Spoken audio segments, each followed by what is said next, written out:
सुम्मा अदबर यसआ, सूरह नाज़ियात की आयत नंबर 22। सुम्मा फिर, अदबरा वो तदबीरें करने लगा, वो पलटा। अदबार से निकला है अदबरा, और अदबार जो है वो तदबीर से ज़रा कम स्टेज होती है, जिसमें आपके पास प्लानिंग का कम टाइम हो और सोचने के लिए कम टाइम हो और जल्दी जल्दी काम करना हो, जल्दी जल्दी एक्शन लेना हो। यस आ का मतलब होता है कि वो कोशिश करने लगा, सही करने लगा। सही का मतलब होता है चलना, ऐसे चलना, तेजी से चलना, भागने से थोड़ा कम हो लेकिन आम जो हम रूटीन में चलते हैं उससे थोड़ा तेज हो।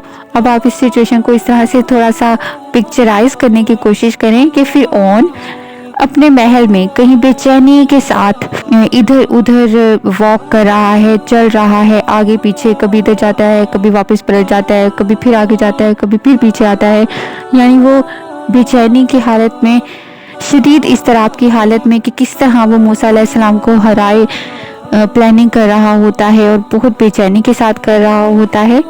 यानी सुम्मा अदबरा यसआ, फिर चारबाजियां करने के लिए फिरौन पलटा। कुरैशी मक्का भी कुछ ऐसे ही करते थे। जब नबी मोहम्मद सल्लल्लाहु अलैहि वसल्लम की दावत हक जंगल में आग की तरह फैलने लगी, लोगों के दिलों में घर करने लगी, अब जो कुरैशी मक्का के सरदारान थे वो इस बात से बहुत परेशान थे, क्योंकि उनकी हुकूमत उनके हाथों से जाती थी और उनका एक निज़ाम जो उन्होंने गलत वाला फरसूदा रसूमात राइज की हुई थी वो सब भी बदल जाती और लोगों में शऊर आ जाता, लोग जहालत के अंधेरों से निकल आते।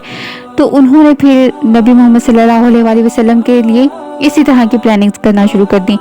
कभी वो मजनू कहते थे नबी मोहम्मद सल्लल्लाहु अलैहि वसल्लम को, उससे काम न चलता तो काहन कहते थे, उससे भी काम न चलता तो फिर तदबीरें करते, फिर कभी जादूगर कहते थे, और फिर कभी कहते कि ये लोगों इसकी बात ना सुनो, ये तुम्हें वतन से निकालना चाहता है।